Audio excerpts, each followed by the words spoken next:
6-0 in group stage since we've had this format in 2014. It was Samsung White who went on to win the World Championship. It was 2015 SKT who went on to win the World Championship. And it was Longzhu in 2017 who lost in the quarterfinals. But that's still 2 out of 3. It's pretty good. So you would want to try and go 6-0. And if G2 was able to win this one and their final game against Griffin, they would be the first non-Korean team to go undefeated in the World's group stage. While that is true, Jam, one of the problems that G2 inherently has is that when the games mean less, they have more freedom to experiment with things that they've been theory crafting, trying out, playing with, and given that now they're primarily playing for first seed, and you know that G2 is saying we don't care who we play against in the quarterfinals, we're confident that we can beat anyone, I wouldn't be surprised if we saw some new picks coming out in this matchup. Would not surprise me either, but so far for the bans, we see something pretty standard up against G2. The Yumi's a new one, but the Rakan taken away from Mickey. The Yasuo, of course, something that Cloud9 just does not want to deal with. I like that G2 Esports banned the Kiana. They got it last time. It went horribly, and I think it makes a lot of sense for them to take it off the board this time around, and some respect to Sneaky by taking the Heimer away as well. Yeah, and I also think there's been a lot of conversation with C9 about whether or not they should be starting Svenskeren or Blabber, or whether or not Sneaky should be on an AD carry or a mage, but I think another important discussion for Cloud9 is what will Niski play, because throughout the summer split, he showed the majority of his success on melee champions like Aurelia, Sylas, Akali, or Kiana. So the Kiana ban is good. We know how nerfed Sylas is. If I'm looking for a C9 victory, I would want to see them try and pick around him on an Aurelia or an Akali. But for now, it is the Kayle. Could technically go into the hands of Licorice. We've also seen it in the bot lane in a single game in the hands of Teddy. So obviously can be used as a flex pick, but may already be set to go into the mid lane, especially if this Renekton does get locked in. But G2 do not hesitate to lock in the Ryze as well as the Kai'Sa in their first rotation. Yeah, and Vedius, this is looking pretty G2 tryhard, right? I think the 6-0 is very meaningful. I don't think Worlds is necessarily the time to do the happy games. We'll have to see with the rest of the draft going through here. But if this Renekton is locked in, I think that would be actually a good pick for C9. What does surprise me from G2's side is the fact that they chose to prioritize the Kai'Sa over something like the Xayah, because multiple times during the regular season we would see them pair up a variety of different supports with the Xayah, even if the Rakan was not available. So showcasing a slightly different priority, this could suggest right now that they're thinking along the lines of the Nautilus, who is up and available. If they don't feel comfortable, they could also do the Morgana, which is a pretty strong pick into the Thresh as well. And now with the Rek'Sai locked in, interesting to me that Cloud9 did not opt to pick up something like the Xayah. You talk about kind of that identity crisis of them not knowing if they want to play mages or AD carries. And given that that has been, outside of Kai'Sa, the best-in-class AD carry, I feel like C9 must be looking for a mage bottom, and G2 can just ban that Xayah away and limit some of the top-tier options. Yeah, there's so much flexibility available in this game, knowing that if this game does go to late game, that Cloud9 will have sustained damage thanks to their Kayle lock-in, which can go to either their mid or their top lane. So it's more known what's happening for G2 since Kai'Sa isn't a flex pick and will definitely be going bot lane. Ooh, the Sivir ban coming out from G2. I know this is something that was pretty popular earlier in the year, maybe even earlier this split, but after the nerfs kind of fell out of contention. Still showing that respect over towards Sneaky though. And we talked about melee mid laners that Niski has prioritized a lot during the regular season. With the Aurelia being banned away from Cloud9, this is actually more directed towards Wonder in the top lane. This was something that he would often go towards during the regular season to act as more of a split pusher and lane carry, especially given his perks is likely going to be playing more of the defensive scaling bot side of the map. And before today, before the Shen game that Licorice played earlier, he was the best performing top laner in this group in terms of laning stats. Found multiple solo kills, was always up in CS. And so to set him up for success by banning away 2 premier top laners feels like a good source or a choice from the side of Cloud9, as we might just, that would be a new one. The Mickey Blitzcrank locked in on stage. I'm ready for it. Now, we have already seen a lot of Blitzcrank this tournament, primarily from RNG. We did get to see it from Fnatic as well, and we were wondering if it was going to spread out into other groups. This is an opportunity now for G2 to showcase some of their Blitzcrank mechanics and see how much the team plays around it. Sneaky's Caitlyn. Jat, you got to, as the NA representative, you got to talk to me about this one. So Caitlyn is a pick that C9 and the rest of NA played somewhat sparingly, but it was basically when they wanted to play very heavily around bottom lane and actually get a lot of early turret plates. So In this composition, it may seem a little bit odd since they do have the Kayle, but that would generally be used as like a bridging mechanism, so you have a strong Caitlyn to get you through the early game, and then Kayle would try and come in the mid or late. But you heard Yamano talk about it on the desk. Niski's Casio wreaked havoc in Europe. Now we have to see the same, if he can do the same as an NA representative on the world stage. That's a pretty big pick. So I was thinking that G2 could consider a Kled right now, just because they lack a little bit of engage, and I also think that it matches up very well into the Kayle. But given that they're hovering through a variety of picks, it looks like that the Rise will actually be sent into the top lane for Wunder, a champion that he did in fact get a pentakill on at the MSI group stages. And honestly, hoping to repeat that performance once again. All too crucial for G2 to try to close out cleanly in this group, try to make sure that they will come out as the first seed as we move later in the tournament. Now, something you were talking about, Jack, was how when they pick the Caitlyn, they often like to try and play through the bot side of the map. And interestingly, this is something we saw a lot from C9 during the finals when they played up against Team Liquid. Svenskeren was actually a lot more active around the bot side of the map when he felt that bot lane discrepancy, like in the form of Doublelift and Core JJ. And he found a lot of successful opportunities, especially when investing a lot in that side of the map. Yeah, and I'm going to be curious to see the start of this game because we know, unfortunately for Cloud9, this will be the first time they haven't advanced to the quarterfinals since the last time Worlds was in Europe in 2015. And sometimes when that happens to teams, the pressure could come off and they can play a little bit more free. We almost saw it with GAM Esports yesterday when they jumped out to that early lead over Splice. G2 is a much more formidable opponent, a World's favorite looking to go undefeated in this group. But if Cloud9 wants to try and spoil that, now is their chance. And that's all you can say. It's time for a little bit of EU NA action. Cloud9 versus G2 Esports.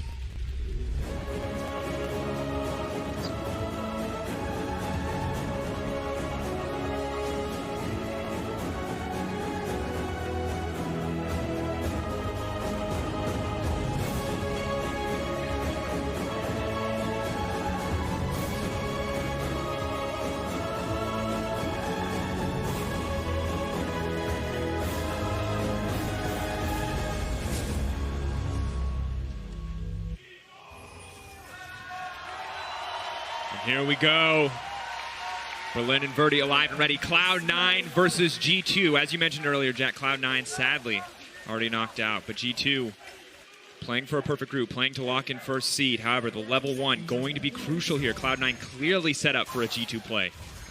It's the classic solo queue, level 1 start. Group up in a brush, wait for the Blitzcrank to appear. G2 not going to overcommit into the enemy jungle. Or are they? Really trying to hype up the drama. How much mana will Mickey burn before he gets to lane, throwing hooks into random bushes? Will C9 be spotted in there? The answer is no. Looks like nothing's going to be happening at the level 1 mark. What's really interesting to me is I have very little experience with a Kai'Sa and a Blitzcrank lane.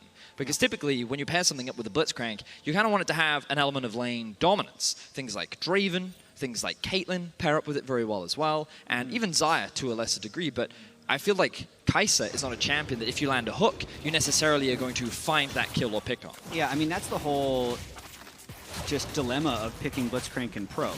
Landing successful Blitz hooks often has reduced chances if the other team has strong vision control or if they're extremely good players, and it's very hard to actually find the angles at the pro level to land several successful hooks. And on top of that, if the other team has lane priority, you can't hook past a minion, right? So you have to find really interesting ways to try and weave around it.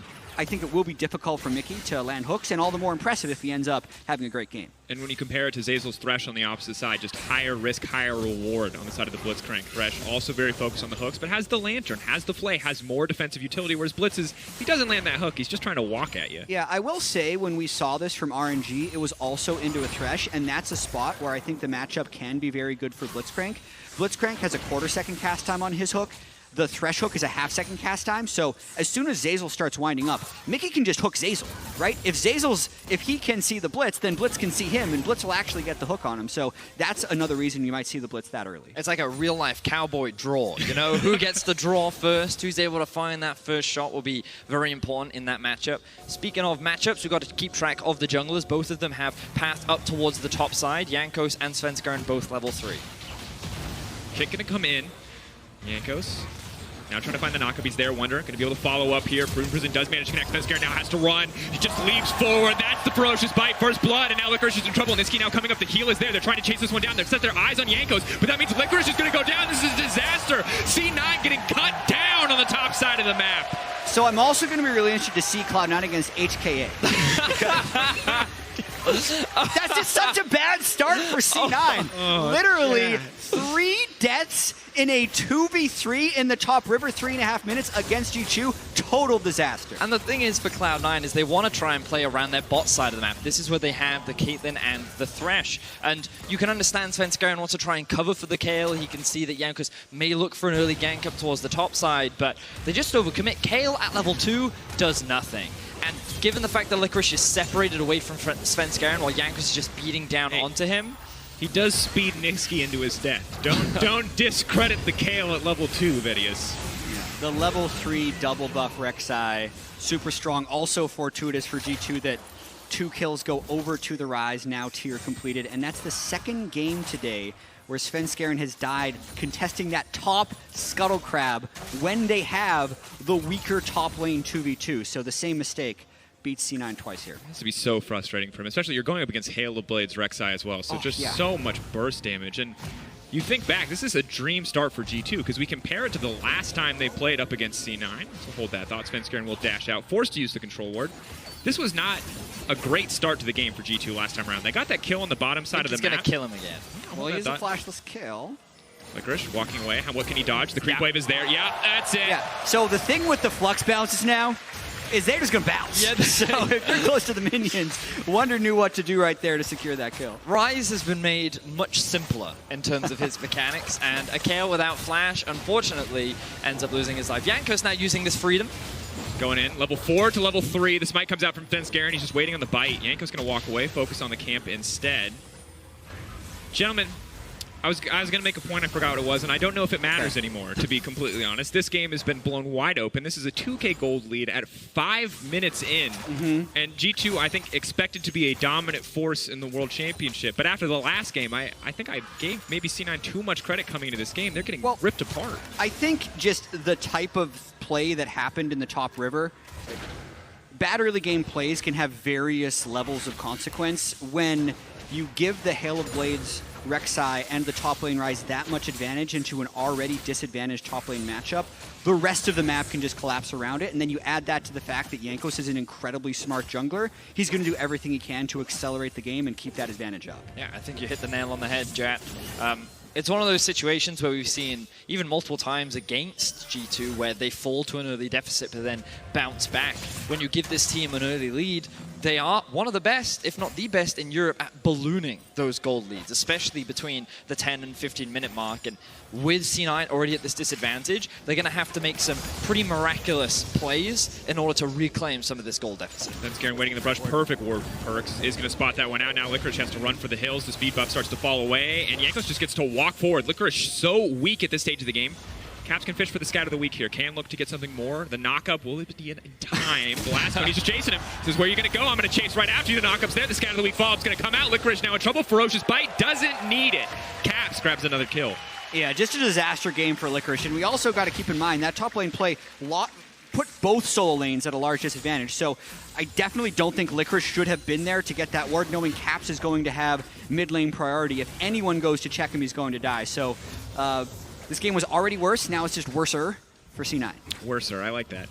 The good news is Sneaky is doing fine on the bottom side. He's playing against a first-time Blitzcrank.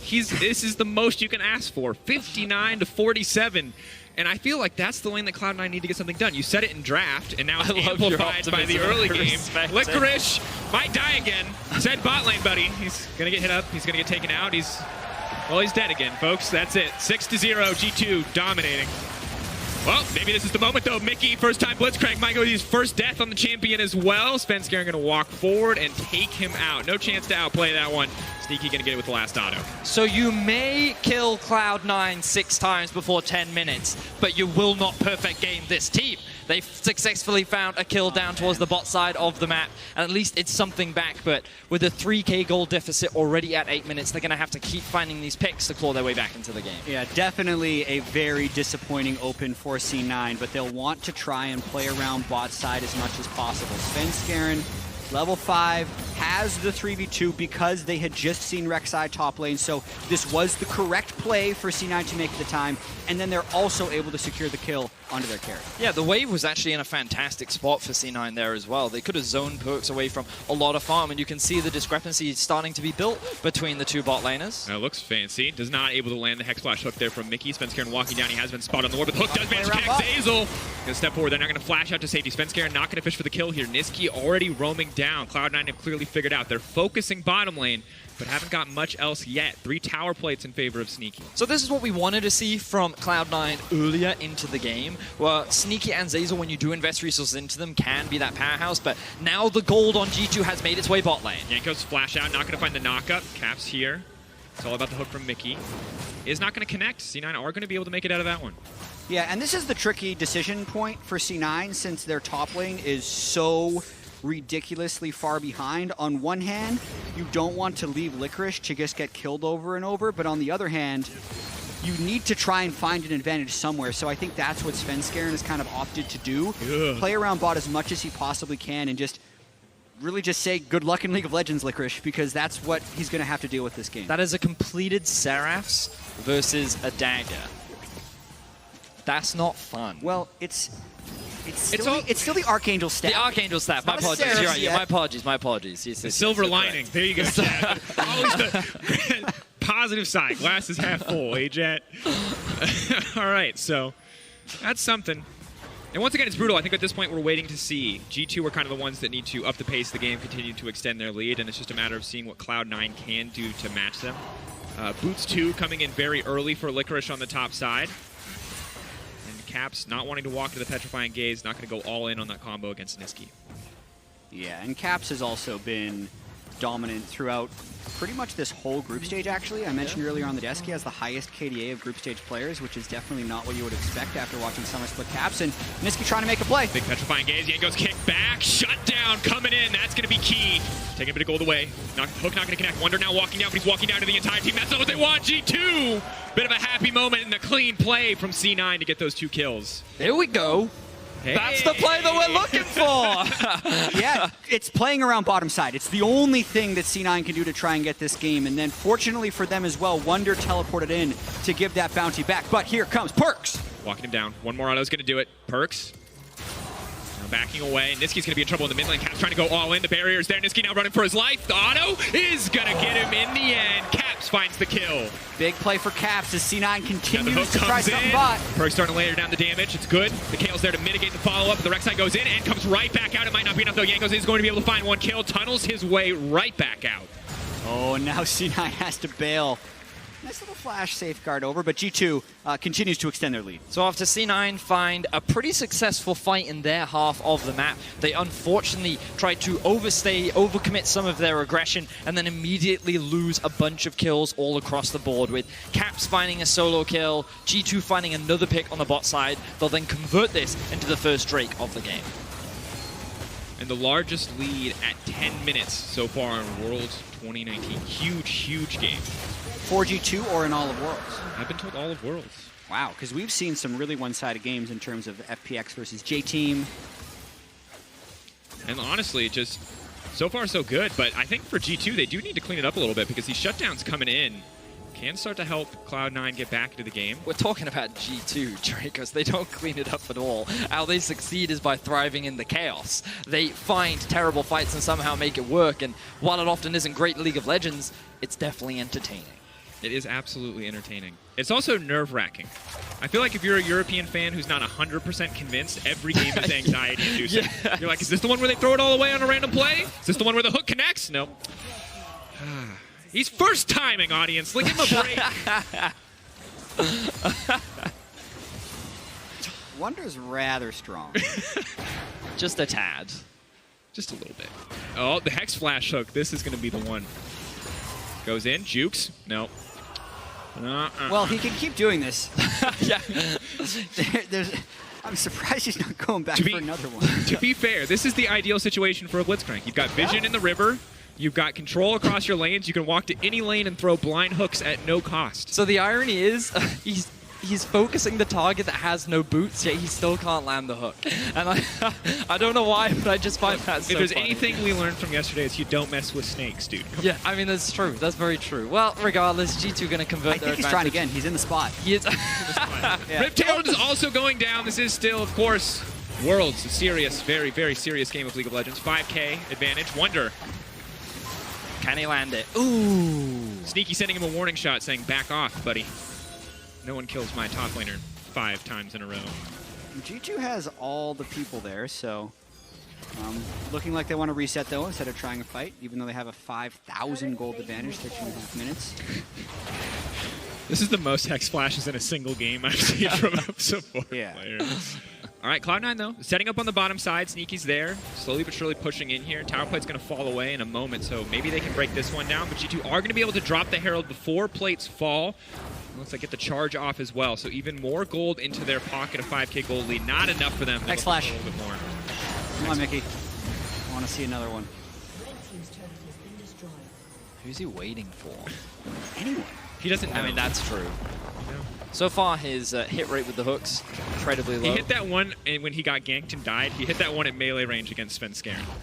That's the one I've seen so far. Here we go. So, Infernal Drake is going to be spawning in about 2 minutes. Cloud9 is not really in a position to contest, especially again, like, I was looking at Sneaky and I was like, he's going to be the bright spark, but he's yet to complete his first item, and considering we're only 14.5 minutes in, maybe if they can find a pick in the setup, that'll be their best opportunity. They do see Wonder doing the blue. Hook is going to land onto Wonder. Mickey's coming in as well, but maybe they can just burst him down. They kicked him back. Wonder trying to rail more about. Can't get away from Sneaky, but Svenskeren will grab the kill. So those are the kind of picks that we're looking for. You attack in the setup rather than at the actual objective, because you know you're not going to win in the 5v5, so why take the gamble? Instead, just try and attack the enemy members when they're looking for this vision, looking to try and get these wards, and for Cloud9, that has proved to be a pick. Caps. Licorice can hit level 11 as well. He'll start potentially becoming a little bit more relevant. It's about stopping G2 from snowballing as much as possible, which, considering it was, what, like 3,000 gold 10 minutes ago? Oh, here we go. Niski's in trouble. The minions block the hook, though. They're not going to go for anything else. We'll back off, grabbing the tier 2 tower as well, continuing to maintain about a 5K advantage, despite the pick off to Wonder on the bottom side. Perk's now rotating to the mid lane, grabbing as many jungle camps as he can. Here he comes. It's coming. Hex Flash. Niski, the hook, the flash. Okay. That one we can give. I think he was going to hit fine, that that's one. Fine. Yeah. He's at least 3% hook accuracy. Probably 10. I'd check after the game. We have the technology. We do have the Well, technology. not for accuracy. Like we can watch and like skip through the VOD. That's the Some poor intern is like, here, Jet needs to know how many hooks he hit. I can do it later. I mean, my After favorite the one, day. we had the Nocturne stat as well, where Levi used 23 Nocturne ultimates in a game.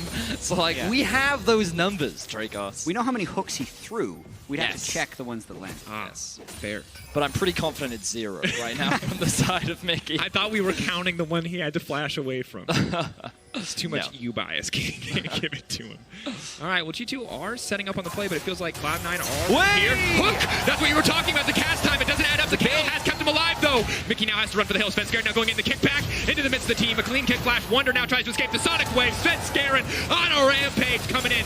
Elder Dragon, or rather Infernal Dragon, has now been procced. The Ankles has to run for the hills, healing up as much as he can. Goes under and will come right back out, but it is not enough. Cloud9 still able to try to come out on top in this fight. Caps on the backside, but G2 are split. Perks has taken out Licorice. Mickey now looking for the class, and Perks is taken down too. That's so many shutdowns for Cloud9. G2 overconfident in the play. Cap still has ult, but C9 would look to try and clean this up. Nicky needs to make it out of this one. Pulls back, Lanterns there as well.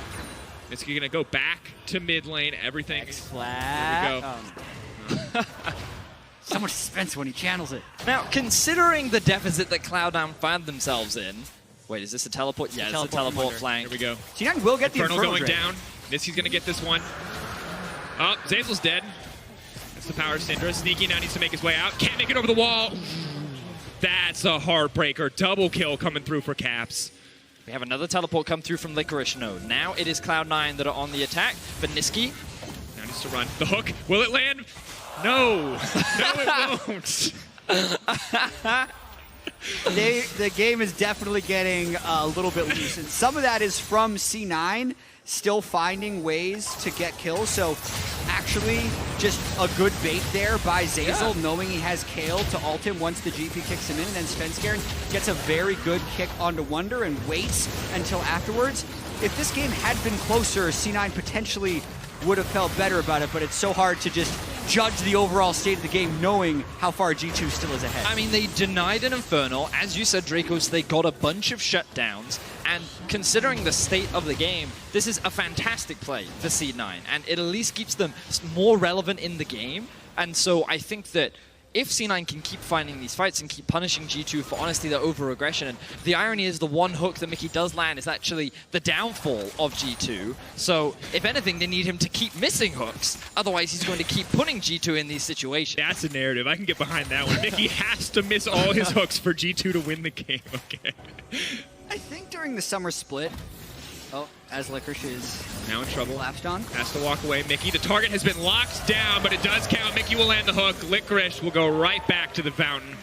And that was a play Caps was involved in. He's the only deathless player on G2. And I think during the summer split, Jankos was the one who seemed to go serious mode in a lot of their games. Yep. They'd be putting him on the Sejuani. He'd play tank duty. He'd keep everything going when everyone else was doing some of the crazy stuff. I actually feel like that's what Caps has been so far in the group stage, whether it's picking the Orianna and controlling the lane, picking Ryze in their chaotic early game against Hong Kong Attitude and having 11 CS per minute to later carry the game. And again, he's kind of doing it here. There was a bunch of roaming up top lane, and Caps just stayed in his lane, got a big CS advantage, and now he's just throwing it around the map. I mean, the thing about Caps is, and something we talked a lot about in our top 20 list, Jack, was how he's a player that internationally often doesn't really outshine a lot of the other star mid laners that exist in the world.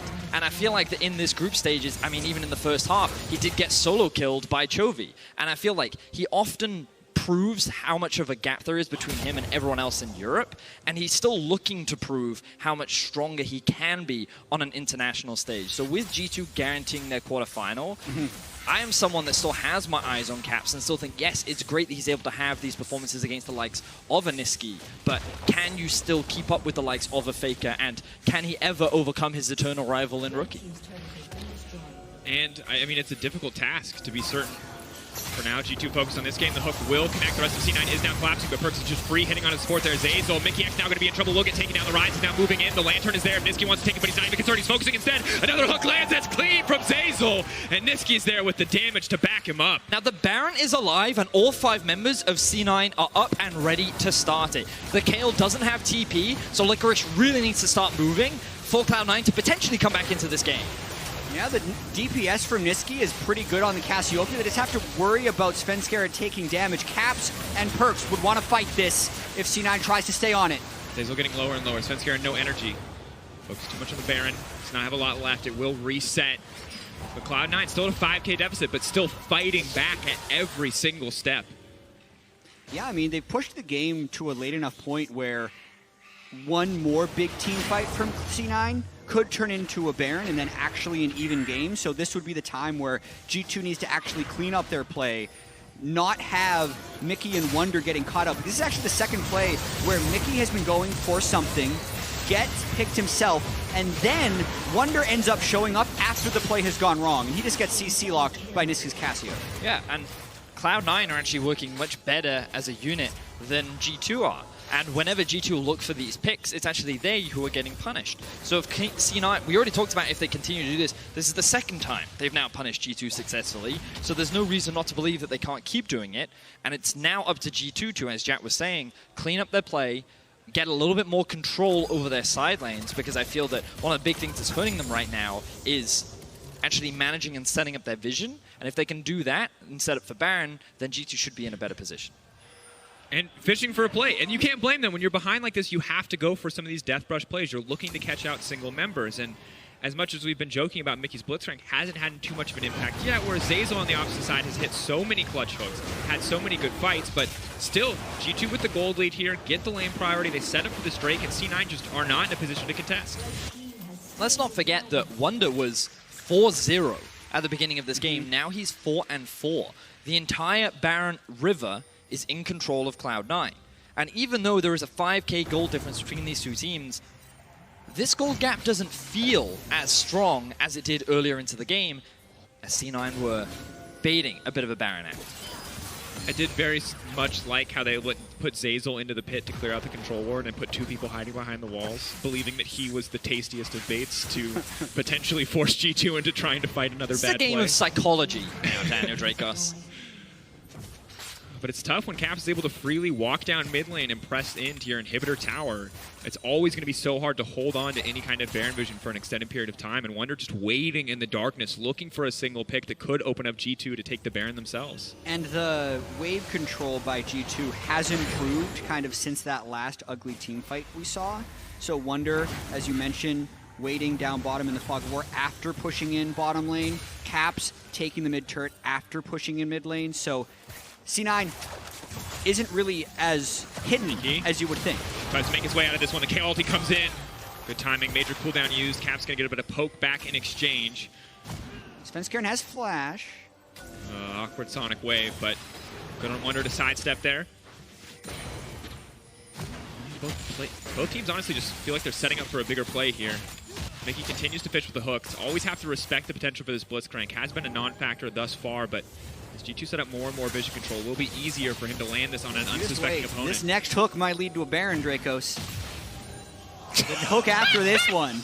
That was a bold call. The hook is leading to a Baron. Yep.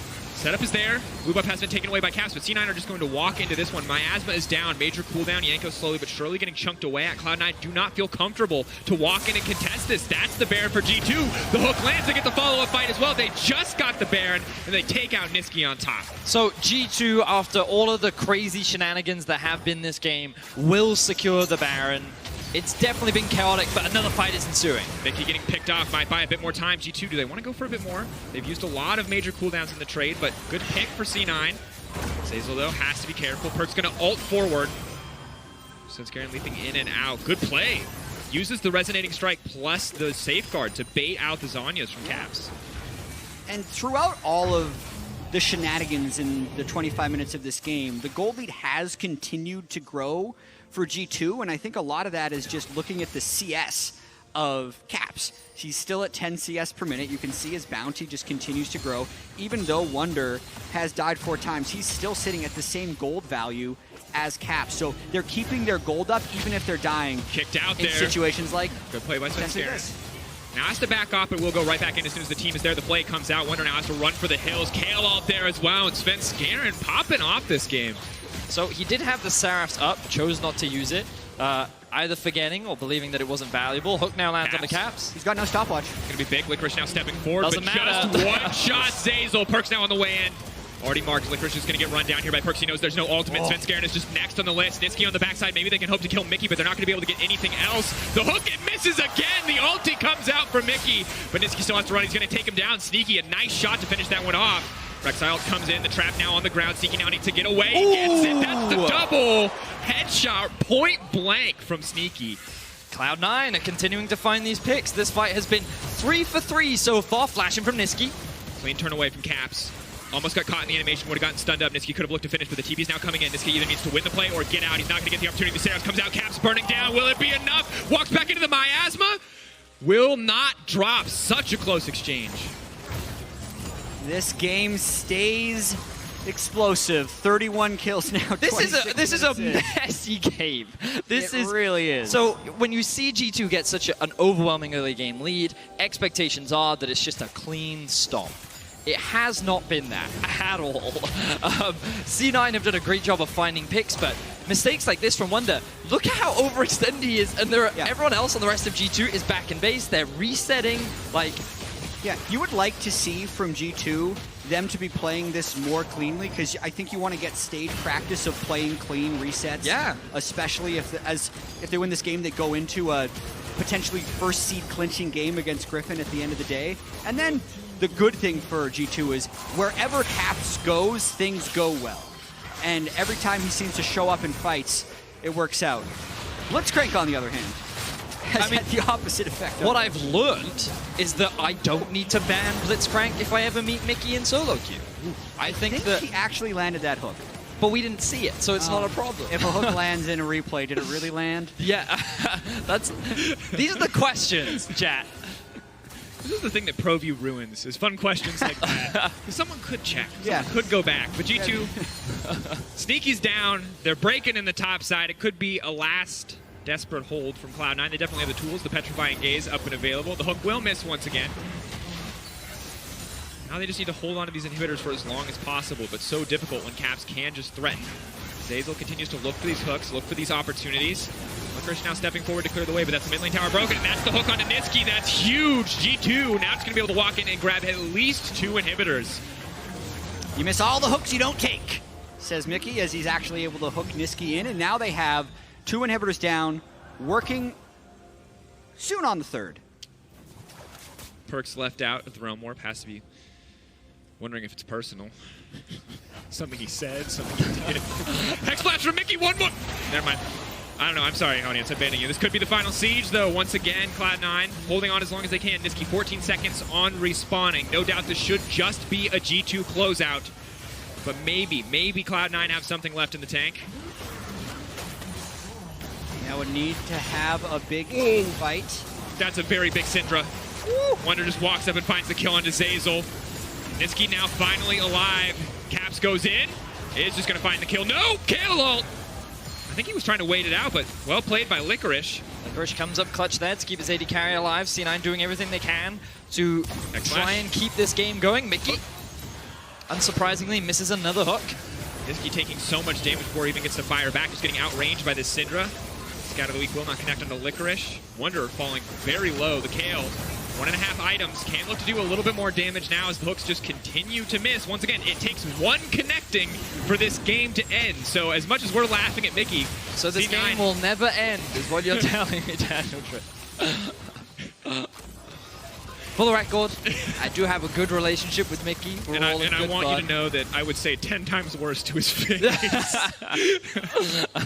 He is the type. I mean, all these G2 players are. One thing I really like about him, how free they are to joke around. Yeah. Whether or not they are successful or unsuccessful.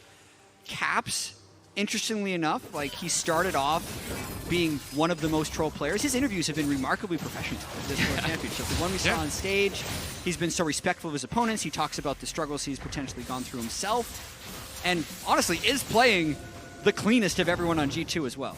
I mean, 7-0-6. No one is getting that bounty. And that has to feel good from him coming through. And the rest of the team, you said it. Caps is kind of the rock right now for the squad, and it feels like it's been rotating. Which member of G2 is the rock? It was Yankos in the regular season. I feel like it was Wonder more towards the end of the spring split. In summer, it was Wonder and actually Caps who were struggling, whereas it felt like Perks and to a certain degree Yankos had to pick up the weight. So, I mean, the fascinating thing about this team is that when we think to last year's Worlds, when it was, of course, a different bot lane with Hyanon and Wadid, and the G2 that wasn't really expected to do anything. It was Perks and Wonder that really came into their own and showcased what they're capable of on an international stage when they play at their peak. And Caps didn't have the best tournament last year. Don't have time for this. Is Mickey looking for another hook? Time. Yeah, you're right. My bad. But the important thing is what a lot of G2, when all 5 members play at their peak, that is when we really get to see the full power. But very rarely do we ever actually get to see it. We're definitely and he lands it! Sneaky! The Kale ult says no. It's going to take 2 hooks. Svenskeren now going in the redemption. I think it's going to be too little too late. G2 now looking in, trying to clean up. Perks flashes in, trying to look for some fancy outplays. Zazel might just get cut down now. Licorice is next on the list, but Perks needs to get out of there. He's stealthed up, but no. Niski will grab the kill in the end. Wonder Rumble bringing to the backside, and that's going to do it. G2 from start to finish, absolute dominance. Cloud9 were able to fight back, but G2 held onto the lead. They'll close out the game, and they look for that match versus Griffin at the end of the day. C9 unable to play spoiler as G2 rolls on. They move to 5-0 and are now 1 game away from having the first 6-0 in group stage ever for a European team.